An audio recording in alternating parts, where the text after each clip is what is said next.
Akashvani.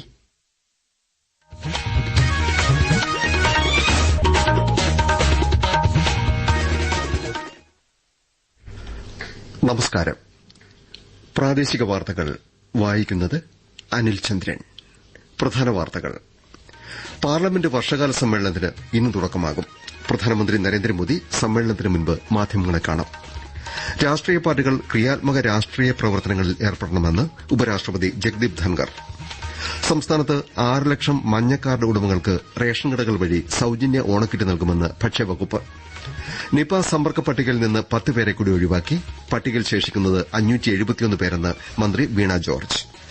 Indian താരം കൊനേരു ഹംപി വനിതാ FIDE chess ലോകകപ്പ് സെമിഫൈനലിൽ പ്രവേശിച്ചു. വാർത്തകൾ വിശദമായി. പാർലമെന്റ് വർഷകാല സമ്മേളനത്തിന് ഇന്ന് തുടക്കമാകും. ഓഗസ്റ്റ് 21 വരെ 21 ദിവസമാണ് രാജ്യസഭയും ലോക്സഭയും സമ്മേളിക്കുന്നത്. നിരവധി പ്രധാന നിയമനിർമ്മാണങ്ങളും മറ്റ് നടപടികളും ഇത്തവണത്തെ സമ്മേളനകാലത്തുണ്ടാകുമെന്ന് പാർലമെന്ററി കാര്യമന്ത്രി കിരൺ റിജിജു ന്യൂഡൽഹിയിൽ പറഞ്ഞു. സമ്മേളനത്തിന് മുന്നോടിയായി ഇന്നലെ പാർലമെന്റ് അനക്സിൽ സർവകക്ഷി യോഗം ചേർന്നിരുന്നു. സർവകക്ഷി യോഗം ക്രിയാത്മകമായിരുന്നുവെന്നും കക്ഷി നേതാക്കൾ അവർ അവതരിപ്പിക്കാൻ ഉദ്ദേശിക്കുന്ന സുപ്രധാന വിഷയങ്ങൾ യോഗത്തെ അറിയിച്ചതായും കിരൺ റിജിജു പറഞ്ഞു. സുപ്രധാന വിഷയങ്ങളിൽ ചർച്ചയ്ക്ക് കേന്ദ്രം തയ്യാറാണെന്ന നിലപാട് യോഗത്തെ അറിയിച്ചിട്ടുണ്ട്. ഓപ്പറേഷൻ സിന്ദൂർ ദൌത്യത്തിന് ശേഷം ചേരുന്ന ആദ്യ പാർലമെന്റ് സമ്മേളനമാണിത്. Desk report.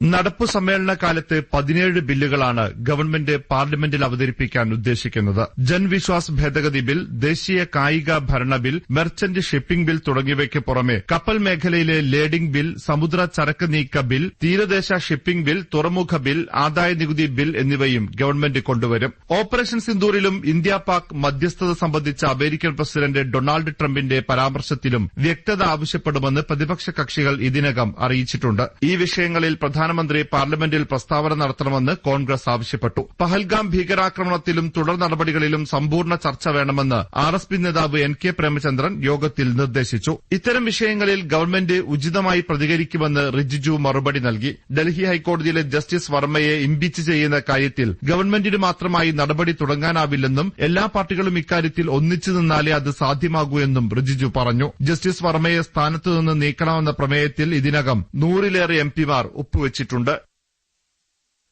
പാർലമെന്റ് വർഷകാല സമ്മേളനം ആരംഭിക്കുന്ന ഇന്ന് സഭകൾ ചേരുന്നതിന് തൊട്ടുമുൻപ് പ്രധാനമന്ത്രി നരേന്ദ്രമോദി ന്യൂഡൽഹിയിൽ മാധ്യമങ്ങളെ കാണും. സമ്മേളനകാലത്തെ കേന്ദ്ര നിലപാടും മറ്റ് സുപ്രധാന നടപടികളും അദ്ദേഹം വിശദീകരിക്കുമെന്നാണ് റിപ്പോർട്ട്. 18ാമത് ലോക്സഭയുടെ 5ാമത് സമ്മേളനമാണ് ഇന്ന് ആരംഭിക്കുന്നത്. ബിജെപിയിലെ സി സദാനന്ദൻ മാസ്റ്റർ രാജ്യസഭാംഗമായി ഇന്ന് സത്യപ്രതിജ്ഞ ചെയ്യും. രാവിലെ 11-നാണ് സത്യപ്രതിജ്ഞ. ഇന്നലെ വിവിധ മലയാളി സംഘടനകൾ അദ്ദേഹത്തിന് ന്യൂഡൽഹിയിൽ സ്വീകരണം നൽകി. ഇന്ന് വൈകിട്ട് ന്യൂഡൽഹി കോൺസ്റ്റിറ്റ്യൂഷൻ ക്ലബ്ബിൽ ഡൽഹി മലയാളി പൌരാവലി സദാനന്ദൻ മാസ്റ്റർക്ക് സ്വീകരണമൊരുക്കിയിട്ടുണ്ട്. രാഷ്ട്രീയ പാർട്ടികൾ ക്രിയാത്മക രാഷ്ട്രീയ പ്രവർത്തനങ്ങളിൽ ഏർപ്പെടണമെന്ന് ഉപരാഷ്ട്രപതി ജഗ്ദീപ് ധൻകർ പറഞ്ഞു. ഓരോ രാഷ്ട്രീയ പാർട്ടിക്കും രാജ്യപുരോഗതിയോട് പ്രതിബദ്ധതയുണ്ടെന്നും ഈ മനോഭാവം ഉറപ്പാക്കേണ്ടത് യുവജനങ്ങളുടെ കടമയാണെന്നും അദ്ദേഹം വ്യക്തമാക്കി. രാജ്യസഭ ഇന്റേൺഷിപ്പ് പ്രോഗ്രാമിന്റെ 8ാമത് ബാച്ചിന്റെ ഉദ്ഘാടന ചടങ്ങിൽ സംസാരിക്കുകയായിരുന്നു ഉപരാഷ്ട്രപതി. ഇത്തവണത്തെ ഓണക്കാലത്ത് റേഷൻ കടകൾ വഴി 6 ലക്ഷം മഞ്ഞക്കാർഡ് ഉടമകൾക്ക് 15 ഇനങ്ങളടങ്ങിയ ഓണക്കിറ്റ് സൌജന്യമായി നൽകുമെന്ന് ഭക്ഷ്യവകുപ്പ് അറിയിച്ചു. 1/2 ലിറ്റർ വെളിച്ചെണ്ണ, 1/2 കിലോ പഞ്ചസാര, നെയ്യ്, കറിപ്പൊടികൾ എന്നിവയടക്കം സാധനങ്ങൾ കിറ്റിലുണ്ടാവും. ക്ഷേമസ്ഥാപനങ്ങളിലെ 4 അംഗങ്ങൾക്ക് 1 എന്ന കണക്കിൽ കിറ്റ് സൌജന്യമായി നൽകും. ന്യൂസ് ഡെസ്കിൽ നിന്ന് കൂടുതൽ വിവരങ്ങൾ.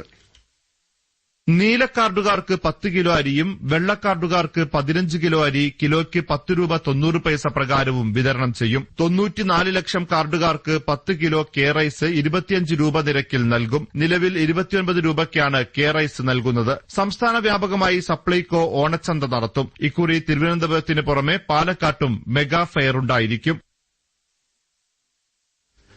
സംസ്ഥാനത്ത് നിപ സമ്പർക്ക പട്ടികയിൽ നിന്ന് 10 പേരെ കൂടി ഒഴിവാക്കിയതോടെ നിലവിൽ 571 പേരാണ് പട്ടികയിൽ ശേഷിക്കുന്നതെന്ന് മന്ത്രി വീണ ജോർജ് തിരുവനന്തപുരത്ത് അറിയിച്ചു. പാലക്കാട്ട് 418 പേരും കോഴിക്കോട്ട് 89 പേരും മലപ്പുറത്ത് 62 പേരും പട്ടികയിലുണ്ട്. പാലക്കാട് ജില്ലയിൽ കണ്ടെയ്ൻമെന്റ് സോണുകളായി പ്രഖ്യാപിച്ച 18 വാർഡുകളിലെ നിയന്ത്രണങ്ങൾ പിൻവലിച്ചതായി ജില്ലാ കളക്ടർ അറിയിച്ചു. പരിവാഹൻ വ്യാജ ആപ്ലിക്കേഷൻ വഴി രാജ്യവ്യാപകമായി ഓൺലൈൻ തട്ടിപ്പ് നടത്തിവന്ന സംഘത്തെ കൊച്ചി സൈബർ പോലീസ് വാരണാസിയിൽ അറസ്റ്റ് ചെയ്തു. ഉത്തർപ്രദേശ് സ്വദേശികളായ അതുൽകുമാർ സിംഗ്, മനീഷ് യാദവ് എന്നിവരാണ് സൈബർ പോലീസിന്റെ പിടിയിലായത്. വാഹനത്തിന് ഫൈൻ അടയ്ക്കാൻ എന്ന പേരിൽ വ്യാജ APK ഫയലുകൾ വാട്സ്ആപ്പ് വഴി അയച്ചു നൽകിയാണ് സംഘം തട്ടിപ്പ് നടത്തിയിരുന്നത്. വ്യാജ പരിവാഹൻ ലിങ്ക് വഴി 85,000 രൂപ തട്ടിയെടുത്തതായി എറണാകുളം സ്വദേശി NCRP പോർട്ടലിൽ പരാതി നൽകിയിരുന്നു. തുടർന്നുണ്ടായ അന്വേഷണത്തിലാണ് തട്ടിപ്പ് സംഘം പിടിയിലായത്. പത്തനംതിട്ട ജില്ലാതല പട്ടയമേള മന്ത്രി കെ രാജൻ രാവിലെ ഉദ്ഘാടനം ചെയ്യും. കോന്നി, റാന്നി, ആറന്മുള, തിരുവല്ല നിയോജക മണ്ഡലങ്ങളിലെ 268 പേർക്ക് പട്ടയം വിതരണം ചെയ്യും. സംസ്ഥാനം ആരോഗ്യരംഗത്ത് മികച്ച മുന്നേറ്റം തുടരുകയാണെന്ന് മന്ത്രി KN ബാലഗോപാൽ പറഞ്ഞു. സാധാരണക്കാരന് കുറഞ്ഞ ചെലവിൽ ചികിത്സ നേടാൻ കഴിയുന്ന ചുരുക്കം സംസ്ഥാനങ്ങളിൽ ഒന്നാണ് കേരളമെന്ന് മന്ത്രി വ്യക്തമാക്കി. കൊല്ലം കരീപ്ര ഇടയ്ക്കിടത്ത് ഗവൺമെന്റ് ആയുർവേദ ഡിസ്പെൻസറിയുടെ പുതിയ കെട്ടിടം ഉദ്ഘാടനം ചെയ്യുകയായിരുന്നു മന്ത്രി. പ്രാദേശിക വാർത്തകളാണ് കേൾക്കുന്നത്. സംസ്ഥാനത്ത് കാലവർഷം ശക്തമായി തുടരുന്നു. ഇന്ന് കാസർകോട് മുതൽ എറണാകുളം വരെ 9 ജില്ലകളിൽ കേന്ദ്ര കാലാവസ്ഥാ വകുപ്പ് മഞ്ഞ ജാഗ്രത നൽകി. മറ്റ് ജില്ലകളിൽ പ്രത്യേക മുന്നറിയിപ്പുകളില്ല. കേരള ലക്ഷദ്വീപ് തീരങ്ങളിൽ ഇന്നും നാളെയും മണിക്കൂറിൽ 40 മുതൽ 60 കിലോമീറ്റർ വരെ വേഗത്തിൽ കാറ്റിന് സാധ്യതയുണ്ട്. ഈ ദിവസങ്ങളിൽ മീൻപിടുത്തക്കാർ കടലിൽ പോകരുതെന്ന് കാലാവസ്ഥാ വകുപ്പ് മുന്നറിയിപ്പ് നൽകി. ശബരിമലയിൽ കർക്കിടക മാസ പൂജകൾ പൂർത്തിയാക്കി ഇന്ന് രാത്രി 10-ന് നടയടയ്ക്കും. നിറപുത്തിരി പൂജയ്ക്കായി ഈ മാസം 29-ന് വീണ്ടും നട തുറക്കും. 30-നാണ് നിറപുത്തിരി. കോഴിക്കോട് മാമ്പുഴയിൽ കൂട്ടുകാർക്കൊപ്പം കുളിക്കാനിറങ്ങിയ യുവാവ് മുങ്ങി മരിച്ചു. വെള്ളിപ്പറമ്പ് സ്വദേശി നാസിലാണ് ഒഴുക്കിൽപ്പെട്ട് മരിച്ചത്. കണ്ണൂർ പള്ളിക്കുന്നിന് സമീപം കുളത്തിൽ കുളിക്കുന്നതിനിടെ കർണാടക സുള്യ സ്വദേശി അഷ്തിക് എന്ന ദന്തൽ കോളേജ് വിദ്യാർത്ഥിയും മുങ്ങി മരിച്ചു. കണ്ണൂർ കൊട്ടിയൂർ പാൽച്ചുരം റോഡിൽ മണ്ണിടിഞ്ഞതിനെ തുടർന്ന് ഗതാഗതം പൂർണ്ണമായി നിരോധിച്ചു. വാഹനങ്ങൾ പേരിയ നെടുമ്പോയിൽ ചുരം വഴി പോകേണ്ടതാണെന്ന് ജില്ലാ കളക്ടർ അറിയിച്ചു. ബോയ്സ് ടൌൺ റോഡിൽ ചെകുത്താൻ തോട്ടിന് സമീപം മുൻപ് മണ്ണിടിച്ചിലുണ്ടായ സ്ഥലത്ത് തന്നെയാണ് കൂറ്റൻ പാറകൾ ഇടിഞ്ഞു വീണത്. ജോർജിയയിലെ ബാറ്റുമിയിൽ വനിതാ ഫിഡെ ചെസ് ലോകകപ്പിന്റെ സെമി ഫൈനലിലെത്തി കൊനേരു ഹംപി ചരിത്രത്തിൽ ഇടം നേടി. ക്വാർട്ടർ ഫൈനലിൽ ചൈനയുടെ സോങ് യുക്സിനെയാണ് കൊനേരു ഹംപി തോൽപ്പിച്ചത്. ഇന്ന് വൈകിട്ട് ക്വാർട്ടർ ഫൈനൽ പോരാട്ടത്തിൽ ഇന്ത്യയുടെ ദിവ്യ ദേശ്മുഖും ഹരിക ദ്രോണവല്ലിയും മത്സരിക്കും. കോഴിക്കോട് കടലുണ്ടി പഞ്ചായത്തിനെ സമ്പൂർണ്ണ ചെസ് ഗ്രാമമാക്കുന്ന പ്രത്യേക പദ്ധതി ഈ മാസം 26-ന് മന്ത്രി PA മുഹമ്മദ് റിയാസ് ഉദ്ഘാടനം ചെയ്യും. ചാലിയത്ത് 100 കളിക്കാരുടെ 50 ടീമുകളുടെ മഹാ ചെസ് മേളയിലൂടെയായിരിക്കും ഇതിന്റെ പ്രഖ്യാപനം. 2026 ജനുവരിയിൽ കടലുണ്ടിയെ സമ്പൂർണ്ണ ചെസ് ഗ്രാമമായും പ്രഖ്യാപിക്കും. മലബാർ റിവർ ഫെസ്റ്റിവൽ 11ാം പതിപ്പിന്റെ ഭാഗമായി തിരുവമ്പാടി പഞ്ചായത്തിലെ പുല്ലൂരാമ്പാറയിൽ റിവർ റാഫ്റ്റിംഗ് സംഘടിപ്പിച്ചു.